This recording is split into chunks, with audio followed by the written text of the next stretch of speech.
This is Commission Ed, the Air Force Officer Podcast. I am Reed Gann, and today the views I'm going to express are my own. They do not reflect the position of the United States Air Force, the Department of Defense, or the United States government.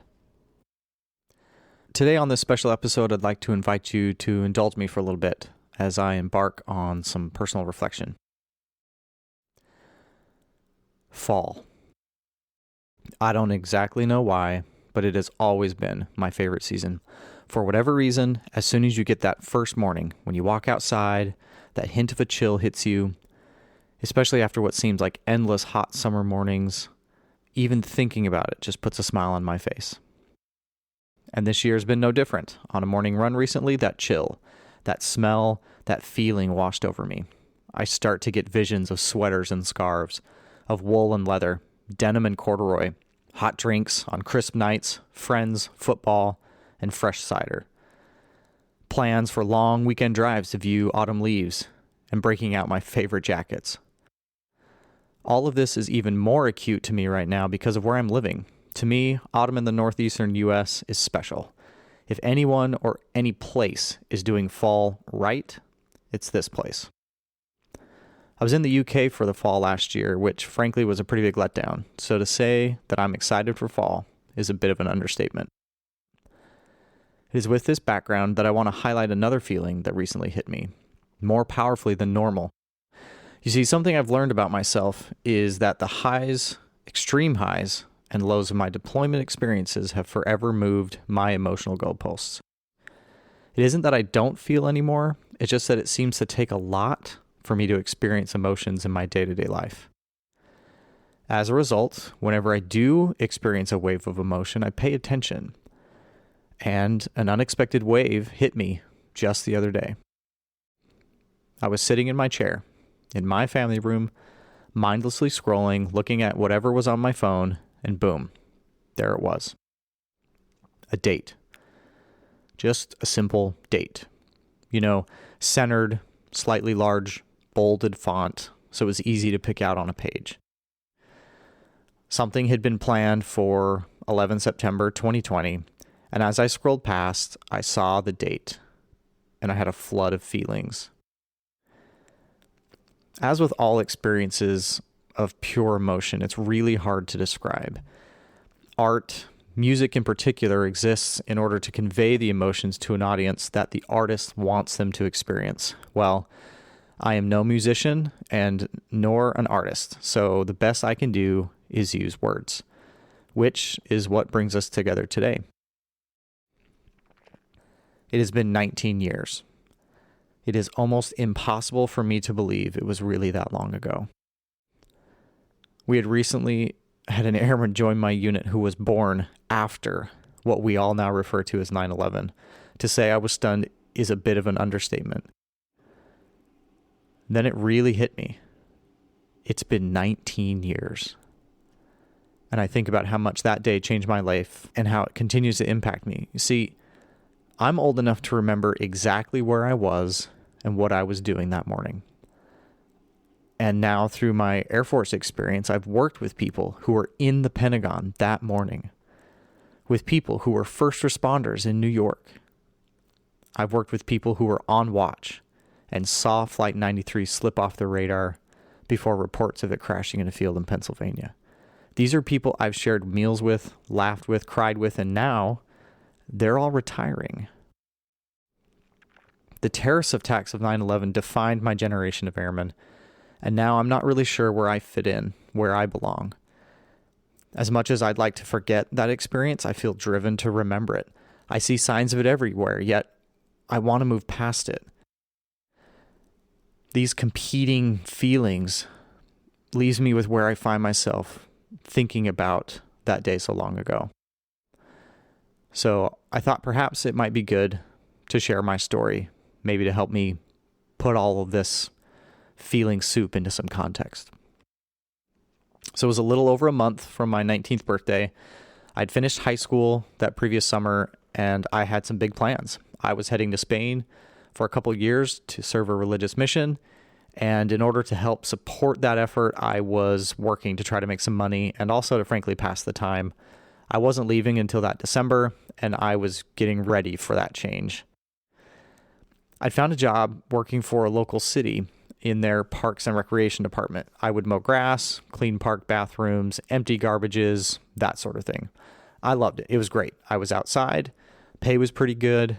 I was learning some things, and overall there were way worse seasonal jobs out there. Typical day started early. We'd show up and report around 7, and we'd have a morning meeting. We'd get some assignments, and then we'd work until about 9. We'd have a mid-morning break. We'd all gather back at the headquarters building where we'd consume way too much top ramen and argue over the prices on The Price is Right. Then we'd go out again and hit it hard until after lunch. After lunch, we'd wrap up anything we, needed to take care of that day, and we'd get home in the early afternoon. It was a great job. And that day started out like any other. It was a beautiful morning in northern Utah. Summer was still clinging on. The fall hadn't hit yet in full force. But we'd had hints, and we knew it was coming, and I was getting excited. I love fall. I've always been a little bit of an early bird, so that day I'd arrived around 6:30 and was starting to gather some supplies for the job of the day and getting ready for our morning meeting. Well, right before it started, one of the guys walked in and said, "Hey, there's been an accident in New York." He'd heard it on the radio on the way into work, and we all gave him grief while he changed the channel away from our usual hunting, fishing, shooting fare to watch the news. That was a few minutes before 7.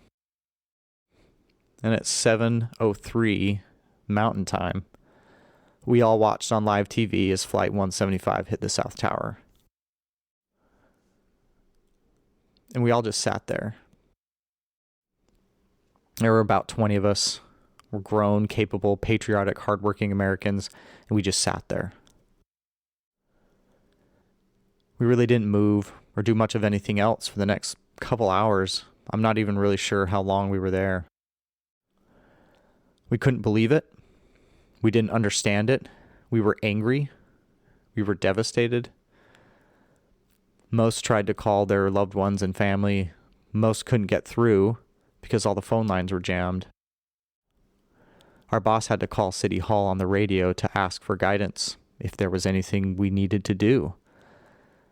But most of us were pretty much just stunned into inaction. No one really talked. I don't remember exactly when, but at some point my boss said, "Hey Reed, I need you to head to the cemetery and lower the flag to half-mast."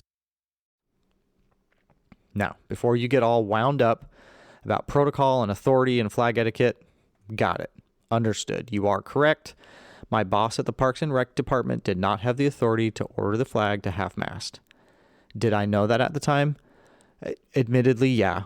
So I'd earned my Eagle that year. I'd been a scout my whole life, and my dad was a bit of a stickler about those sorts of things. So yeah, I knew. And no, the chief of park maintenance does not a legal lawful order make. But you know what? I didn't care. It seemed like the right thing to do. So I went out to the truck I'd been assigned, and I headed over to the cemetery that the city maintained. Got out my keys, and there's a lockbox on the pole that surrounds the cleat where the rope was attached that was holding up our flag. It was a really nice, breezy day. I mean, you couldn't make it up if you wanted to, how perfect the wind was. The flag was just waving beautifully. You know how when it's waving, and it's not so hard that the flag's making a bunch of noise or looks strained, but waving enough that you could see the whole thing with its blue field filled with white stars and stripes of alternating crimson and white. Now, at this point in my life, I'd already performed many a flag ceremony, but none as personally meaningful as this one. There I was, all by myself, with no one to join me or witness the act. No music, no pomp, no fanfare, just me and our flag. I lowered, secured the flag at half-mast. I locked the box over the cleat. I got in my truck and I drove in silence back to the office. And I knew, right then, I didn't know how, but I knew that life would never really be the same. So that's the background. And here we are 19 years later, scrolling on my phone, and all those feelings come rushing back. Part sadness, mixed with anger, a little bit of gratitude, a dash of exhaustion, strangely some love, a little mystery, some hope. But now, all of this has this added sense of being tempered by a feeling of responsibility, a feeling like I have to do something. At the time of that flag ceremony, for one, I didn't feel that way. I had plans. I was heading to Spain. I had other things on my mind. I still didn't know what I wanted to study for college. I was thinking about what was going to happen between my girlfriend and I. Spoiler alert, she's now my wife of 16 years. And I just didn't have that feeling of action, of responsibility. So now, as I'm sitting there in my chair, remembering how I felt, letting those feelings and emotions just wash over me, to move me, I'm allowing myself to feel.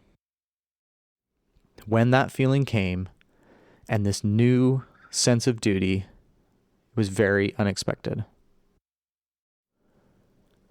It was also very revealing. I'm a different person than I was 19 years ago. I have grown. I have changed. I am also now a part of a team of people whose job it is to make sure something like 9/11 never happens again. And that is the change that moved me the most. 19 years ago, I didn't know what to do. 19 years later, I have a responsibility to act. Because it isn't a matter of if, but when. I hope when that day comes, it finds me ready. Thanks for listening.